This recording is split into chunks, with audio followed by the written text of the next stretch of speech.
तो hello guys, कैसे हैं आप लोग। आप सभी का स्वागत है। लिटरली लड़ाई का माहौल आ जाता है। बुढ़ा गुस्सा करता है और हमारा मेन कट्टा भी लड़ने को तैयार हो जाता है सामने से। तभी प्रिंस रोने लग जाता है और कहता है मैं नौकर भी कहता है क्या हुआ यार, रो क्यों रहे हो। वो भी कहता है मम्मी रोना आ रहा है, मुझे परेशान किया जा रहा है। वो भी कहता मत रो यार मत रो। हमारा मेन कट्टा भी कहता ले ये बच्चा रोने लगा, अब क्या करें।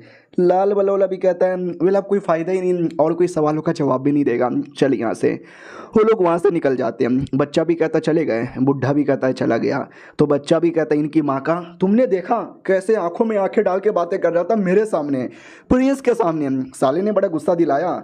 तो बुढ़ा भी कहता क्या करें, शेनफू का मैसेज आया था कि जैसे वो लड़का दिखे ना किसी बहाने से उसको मार डालो। ये भी कहता क्या मार डालो, वो शेनफू का बच्चा मार खा के उसका पेट नहीं भरा, डायरेक्ट मरवाने से शक हमारे पे ही जाएगा कि हमने फालतू का यहाँ पे मार डाला। ये नहीं कि अपना काम अच्छे से करें, वो है ही गधा साला। वो भी कहता तो क्या करें, ये भी कहता कुछ भी नहीं, जैसा चल रहा है चलने दो, हमें कोई टेंशन नहीं है। हमारे मेन कट्टा की ओर आते हैं जो अपने घर पे ही जा रहा था, तो देख सकते कोई तो पीछा कर रहा है। फिर हमारा मेन कट्टा अपने घर पे आता है। जैसे आता है ना तो नौकरानी वो जो वांग फैमिली की लड़की है उसको मलहम पट्टी लगा रही थी कपड़े उतार कर। तो वो लोग शर्मा जाते, लात मार के भगा देते हैं कि भाई नॉक करके आया करो। हमारा मेन कट्टा भी कहता सॉरी एक सेकंड भाई मेरा घर है, मैं अपने घर में नॉक करके क्यों आऊं, तुमको दरवाजा बंद करके ऐसा काम करना चाहिए ना। और नंगी नंगी पीठ मैंने देखी, मजा ही आ गया। उतने में नौकर भी आता है और कहता मालिक आ गए। हमारा मेन कट्टा भी कहता गधेड़े कहाँ गया था। वो भी कहता रे जड़ी बूटी मंगाया था दवाई के लिए, मैं वो लाने गया था। हमारा मेन कट्टा भी कहता जड़ी बूटी, कैसा जड़ी बूटी। उतने में नौकरानी आती है और कहती मैंने जड़ी बूटी मंगवाया। हमारा मेन कट्टर भी कहता हाँ लेकिन कौन सा जड़ी बूटी। ये भी कहती वही जड़ी बूटी जिसका सूप बनाकर मैं आपको पिलाती हूँ। हमारा मेन कट्टा भी कहता लेकिन मुझे मत पिला, जबरदस्ती उसको ही पिलाता है, इतना कि भाई खाना खाने तक का भी मन नहीं था। तो नौकरानी भी कहती क्या हुआ, खाना खाने का मन नहीं कर रहा, लगता है और जड़ी बूटी पिलाना पड़ेगा। हमारा मेन कट्टा भी कहता रे कौन गधे का बच्चा कह रहा है कि मैं खाना नहीं खाऊंगा, खाऊंगा ना मैं खाऊंगा। ये देखो गप गप गप गप गप गप गप गप गप खा रहा हूँ, खुश पेट भर गया। बाय द वे लड़की तुम्हें कुछ और याद आया क्या। वो भी कहती बेल मुझे कुछ और याद नहीं आया, पहले आप खाओ ना। नौकर भी कहता रे मालिक ये लो ये खा लो। हमारा मेन कट्टा भी कहता रे मुझे क्यों यहाँ पे दिए जा रहा है। तो ये सब कुछ है ना अपनी नौकरानी देखती है, नौकरानी नहीं लड़की देखती है और कहती वाह यार ऐसा लगता है तुम्हारे बीच में इनके बीच में अच्छी जमती है। वो भी कहती यार बचपन से इनकी सेवा पानी कर रही हो ना इसके लिए। तो ये लड़की बड़ी फिर से सैड हो जाती कि मेरा परिवार वाले तो बचे भी नहीं। नौकरानी भी कहती अरे आई नो जो मर गए वो कभी वापस नहीं आ सकते, लेकिन प्लीज़ यार ज़्यादा सैड ना हो। वो भी कहती शुक्रिया, ये मोटिवेशन लेके अच्छा मुझे लगा। हाँ तो रात हो जाती है और लोग सोने के लिए चल जाते हैं। अब आते भाई किसी बंदे लोग की ओर, ये कुछ कमीने बंदे थे वही जिनका ही काम था आग लगाने का।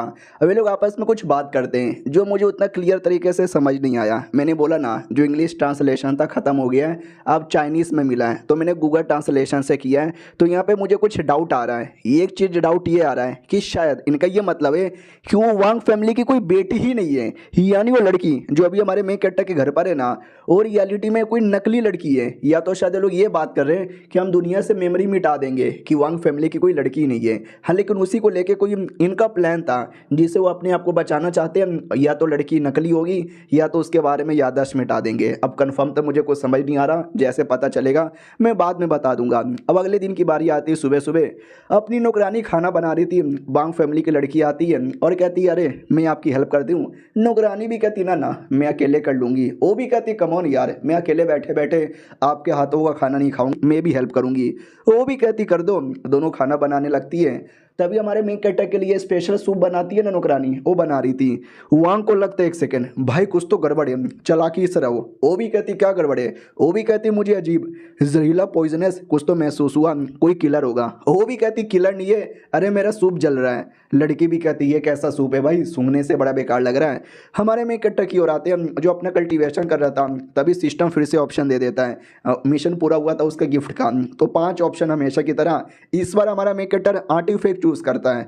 तो एक कोड़ा मिलता है, अजीब सा कोड़ा। हमारा मेन कैरेक्टर भी कहता कोड़ा, अब ये कैसा बेकार कोड़ा है, मुझे फिर से चूज करना है। सिस्टम भी कहता सॉरी एक ही बार चूज कर सकते हो, वापस ऑप्शन नहीं है। हमारा मेन कैरेक्टर भी कहता साला पूरा मूड खराब कर दिया, हाँ ये कोड़े से क्यों ना अपनी इस नौकर को मारूं।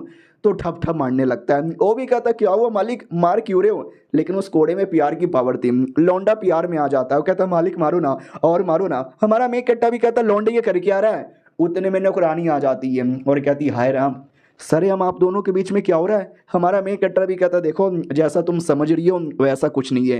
वो भी कहती चलो कोई बात ना, ये लो सूप पी लो। हमारा मेन कट्टर भी कहता क्यों ये सूप पिलाती है, लेकिन ना चाह के भी हमारे मेन कट्टर को पीना पड़ता है। पूरा उल्टी उल्टी का माहौल था।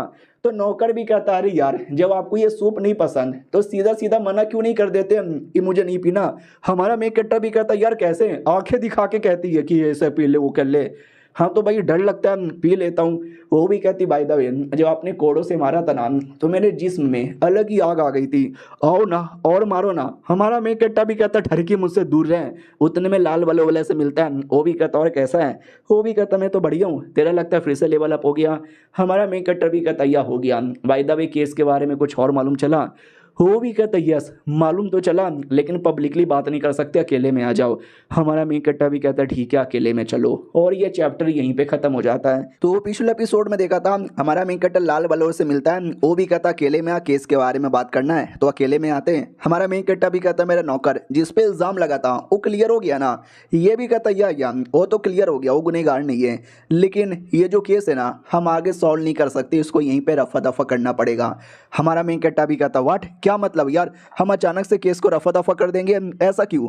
वो भी कहता क्योंकि ऊपर से ऑर्डर आया है कि दूसरा कोई काम कर लो, दूसरा कोई केस सॉल्व कर लो, लेकिन ये केस में कोई भी उंगली नहीं करेगा। हमारा मेन कट्टा भी कहता क्यों यार, ये केस में हम उंगली क्यों नहीं कर सकते, हमें तो काफ़ी सबूत भी मिल चुका है, शेनफू उस आदमी का नाम भी हमें आ चुका है। ये कहता वही तो प्रॉब्लम है, शेनफू एक हाई लेवल का गार्ड है, हमें बस मालूम है कि शेनफू कमीना है। कैसे? क्योंकि चौथे प्रिंस ने बोला था, लेकिन सबूत कहाँ पर है साबित करने के लिए कि शेनफू गुनहगार है। हमारा मेन कट्टा भी कहता तो क्या हमें उसको ऐसे ही छोड़ना पड़ेगा? ये भी कहता या अब ऊपर से ऑर्डर भी आया है, हम कुछ भी नहीं कर सकते हैं। हमारा मेन कट्टा भी लेकिन हम केस सॉल्व करने के इतने करीब थे, उतने जो मासूम लोग मरे उनका क्या? उतने में सिस्टम कहता है कि अन्याय होगा, अगर केस सॉल्व ना हुआ तो तुम्हें न्याय करना पड़ेगा, केस सॉल्व करना ही होगा।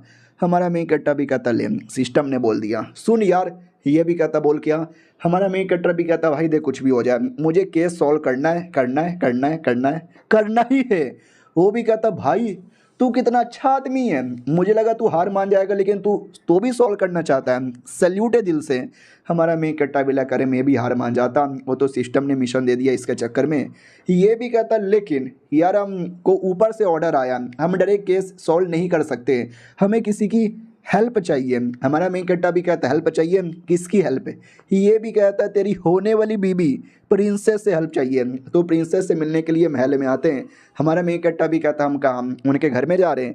ये भी कहता नहीं यार उनके ऑफिस में जा रहे हैं। हमारा मेन कट्टा भी कहता वो कहना शादी मेरी तय हो गई है, लेकिन मुझे मालूम भी नहीं है मैडम जी का कमरा किधर है, ऑफिस में काम क्या करती है। ये भी कहता है अरे बढ़िया काम करती है, तू चल ना। तो जैसे जाते ना रास्ते में कुकुमबाई आ रही थी। कुकुमबाई क्यों आई? जो महारानी की माँ है। तो घुटने पे आते हैं और कहते कुकुमबाई की जय हो। वो भी कहती आई गुड़ गुड़। हमारा मेन कट्टा भी लगे एक सेकंड, कुकुमबाई क्यों आई? यानी प्रिंसेस की माँ, यानी मेरी सासू माँ।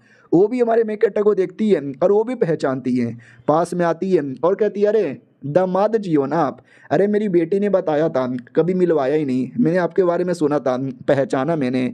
सही हो यार, अच्छे से रहिए, जुग जुग जीजिए। हमारा मेन कट्टा भी कहता है एक सेकंड सच्ची में? वो भी कहती हाँ या मुच्ची में, एंजॉय, जाइए जाइए प्रिंसेस से मिल लीजिए, बाय बाय। इतना बोल के निकल पड़ती है। लड़का भी कहता चल प्रिंसेस से मिलते हैं। हमारा मेन कट्टा भी कहता भाई तूने देखा महारानी कितना अच्छे से बर्ताव कर रही है। ये भी कहता या इतना खुश क्यों हो रहा है? वो भी कहता नहीं यार, घर में सासू माँ अगर खुश होती है ना तो और क्या चाहिए।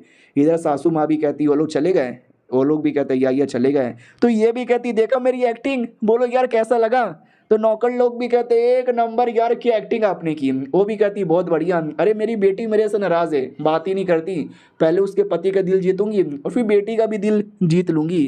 अब आते हैं हमारे मेन कट्टर की ओर, जो ऑफिस के बाहर आते हैं और जैसे ऑफिस के अंदर जाते हैं ना तो ऑफिस का माहौल एकदम पूरा बिजी था। बीच में मैडम जी बैठ के काम कर रही थी। हमारा मेन कट्टा भी कहता है अब ये तो कोई मल्टीनेशनल कंपनी लग रही है। ये भी कहता है मल्टीनेशनल कंपनी वो का होता है? हमारा मेन कट्टा भी कहता नहीं कुछ अलग होता है। भाई दबे ये क्या ये ऑफिस है ना उनका? ये भी कहता है हाँ मैडम जी बड़ा काम करने पे फोकस करती है ना, तो काम में कोई नकारी नहीं, कोई आलसपन नहीं, बिंदास मेहनत करके। हमारा मेन कट्टा भी कहता क्या बात है सच्ची में? ये भी कहता मुच्ची में। बहुत पहले जो पुराना प्रिंस यानी जो बड़का प्रिंस है ना उसने एक फालतू सा कानून लाया था मैडम जी ने वो भी हटा दिया। हमारा मेन कट्टा भी कहता है ऐसा कौन सा कानून लाया था, तो ये भी कहता छोड़ ना यार, वो कोई पुराना बेकार कानून था। जैसे प्रिंसेस पावर में आई ना, उन्होंने सबसे पहले कानून को उठा के बाहर फेंका। हमें जो बात करना है हम उसी बात पे ध्यान देते हैं। हमारा मेन कट्टा भी डाउट में कि ऐसा कौन सा कानून था जो साला बता भी नहीं रहा। प्रिंसेस भी कहती आइए आइए स्वागत है, मैंने सुना मुझसे मिलना है, बोलो क्या काम है। तो सारी बातें सुनने के बाद मैडम भी कहती हो तो ऐसी ऐसी बात है क्या, इसमें तुम्हारा शक है शेनफू नाम के एक बंदे पे, उसका नाम बताया बड़के छोटे प्रिंस ने यानी चौथे प्रिंस ने। हो सकता है कि शायद मेरे बड़के भाई ने भी कुछ किया है यानी बड़के प्रिंस ने। हमारा मेन कट्टा भी कहता है यार आपका पूरा खानदान इसमें जुड़ा हुआ लग रहा है। तो ये भी कहती वाओ यार, लेकिन बात सही है, तुम्हारे पास कोई सबूत नहीं है शेनफू को गुनहगार साबित करने का, वैसे में उंगली करने जाओगे तो लफड़ा भी हो सकता है। हमारा मेन कट्टर भी कहता है थोड़ा बहुत लफड़ा हो भी गया तो चलेगा ना। वो भी कहती है व्हाट कैसे चलेगा। हमारा मेन कट्टर भी कहता है नहीं थोड़ा तो चलना चाहिए ना यार, आप शांत कर सकती हो ना, आप प्रिंसेस हो ना। वो भी कहती है लफड़े की बात ही अलग है, लेकिन जो शेनफू है ना तुम उसका भी कुछ बिगाड़ नहीं सकते, उसको भी इन्वेस्टिगेट करना मुश्किल है। हमारा मेन कट्टर भी कहता है अरे ऐसे कैसे, वो मेन गुनहगार है, मेन सारे सबूत उसकी ओर जा रहे हैं। तो ये भी कहती है अरे यार तुम्हें वाकई में ऐसा लगता है, ये इन्फॉर्मेशन तुमको कहाँ से मिला। तो ये भी कहता है आपके चौथे भाई यानी प्रिंस से। तो एक सेकेंड, यानी आप ये कहना चाहते हो कि मेन हाथ शेनफू का नहीं बल्कि चौथे का है। ये भी कहती नहीं नहीं मैंने ऐसा नहीं बोला, लेकिन वो जो चौथा है वो बच्चा ऐसा उम्र से लगता है, देखने से लगता है, लेकिन बच्चा नहीं है, वो बड़ा चालाक आदमी है। हमारा मेन कट्टा भी कहता चालाक ऐसा क्यों। प्रिंसेस भी कहती याद है आज से 3 साल पहले एक छोटा सा जो कांड हुआ था। तो लाल बाल वाला भी कहता यार मुझे याद है ना, उस समय जो बड़ के प्रिंस यहाँ पे थे उन्होंने कुछ दवाइयाँ मंगाई थी, ऐसा दवाई जिससे जोश बढ़े, सोल्जर्स जो लड़ लड़ के थक जाते हैं ना, कमज़ोर हो जाते हैं, उनमें जान आए। लेकिन वो बाद में थोड़ा दवा ख़राब हो गया, उसमें उल्टा सीधा काम होने लगा, इसके लिए उसको बंद करवा दिया। उसी के बारे में पूछ रही हो ना। प्रिंसेस भी कहती है उसी के बारे में यहाँ पे पूछ रही हूँ, लेकिन तुम्हें क्या वाकई में लगता है वो शांति से बैठ जाएंगे, इस मामले को रफा दफा कर देंगे। ये लोग भी कहते वेल नहीं तो वो लोग कुछ करना चाहते हैं क्या।